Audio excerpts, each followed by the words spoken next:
We've got some breaking Space Engineers news. In a surprise announcement, or rather a post on the Keen Software House Game Dev Discord, the next Space Engineers major update has been announced. This update is titled Contact. It will arrive in October, but given that we are in October, it could be any week now.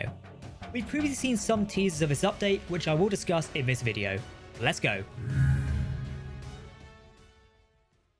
Hey everyone, my name is Captain Jack and welcome to my channel. If you're a fan of Space Engineers, hit that subscribe button to stay up to date with the latest game updates and more. Don't forget to join my Discord server for access to my brand new Space Engineers game server coming later this month.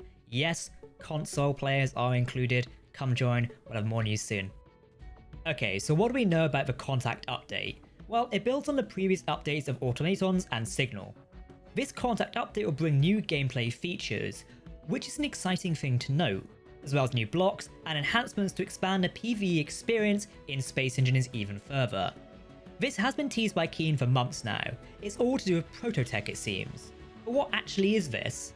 Well, thanks to some of the teasers, and also today's announcement, we know a fair bit about this future tech content. The Contact update, which is also updated 1.205, will introduce Prototech blocks to the game. They're described as powerful endgame blocks, which can be found within the new global encounters. These Prototech blocks are described as powerful technologies created by the new secretive Factorum faction. We'll speak about them in a moment, as we've also had a trailer revealing more information about who they actually are. But how do you acquire these Prototech blocks? Well, it seems you'll need to engage with Factorum faction in-game. As revealed by the Prototech Explain video from Keen, you'll need to carefully extract the Prototech blocks from the new global encounters.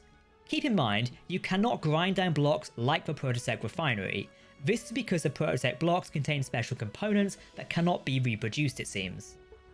This type of gameplay is similar to how if you grind down a battery block, you don't get the actual battery component back, so you have to make it again. The components we see in the Prototech refinery are Prototech cooling unit, Prototech machinery, and the Prototech frame. We've actually seen what I think of these Prototech components in another teaser for the Contact update. See on screen now. They're on a table, they're kind of arranged, they look kind of cool. And these components can be recovered from bases and encounters in rare instances, but they seem to be quite rare. If you've acquired a Prototech assembler, you can manufacture new components from Prototech scrap.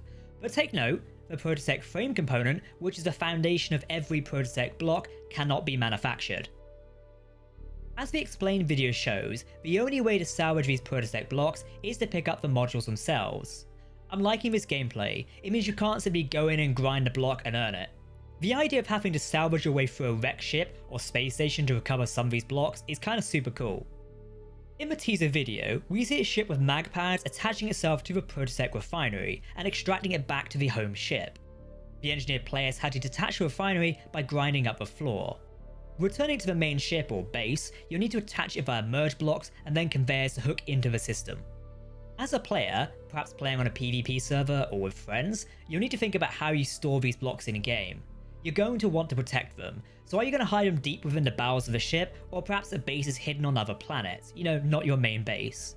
It is kind of critical that you don't let your enemy get these, especially if they're hard to acquire, so if somebody takes out your entire collection of Prototech blocks, you might have to go back to square one and start going after the global encounters again, which could be quite tedious and quite difficult. I think gameplay changes like this is really cool, especially as it means when you're doing PvP, there's also more reliance on now boarding enemy ships and checking them for valuable components. While this Contact update does seem to be about Prototech, I think it does open up gameplay to a whole new level if you look at it deeper. Salvage is now a more viable gameplay aspect. Imagine this, you send a battle group in to take out the Factorum ship carrying these components. Okay, it's dead in the water. Now you bring in your cargo vessel and deploy the grinder ships to come in and salvage what's going on.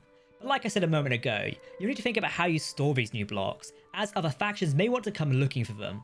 And also, what if it happens during when you're salvaging one of these blocks? You're going to need to make a quick getaway and protect these components, because you won't be building them again anytime soon. Another block revealed for the Contact update has been the Prototech jump drive, but there is more. This appears to be a small grid jump drive.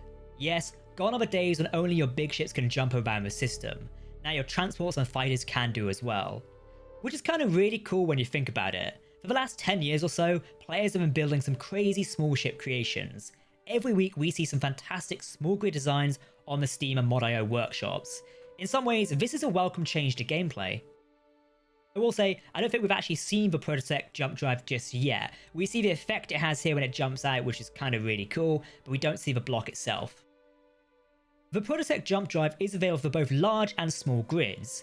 It allows small grids to instantly travel vast distances without needing a carrier vessel. Once freed from the factorum, this block can upgrade your scout craft, extend the range of your shuttle, or transform your ship into the perfect ambush fighter. The choice is yours, really.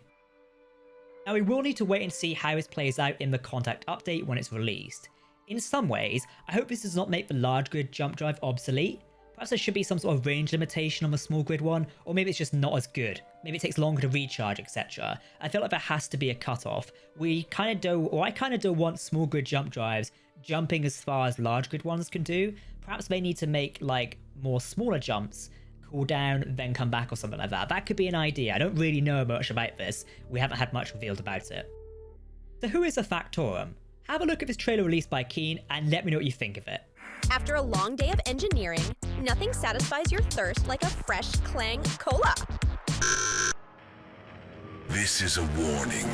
Your first and final. You have forgotten us, pushed us into the void. We are the factorum, and we have come to claim our rightful place. If you do not submit, if you wish to interfere, then come before us, and you shall be turned into an example.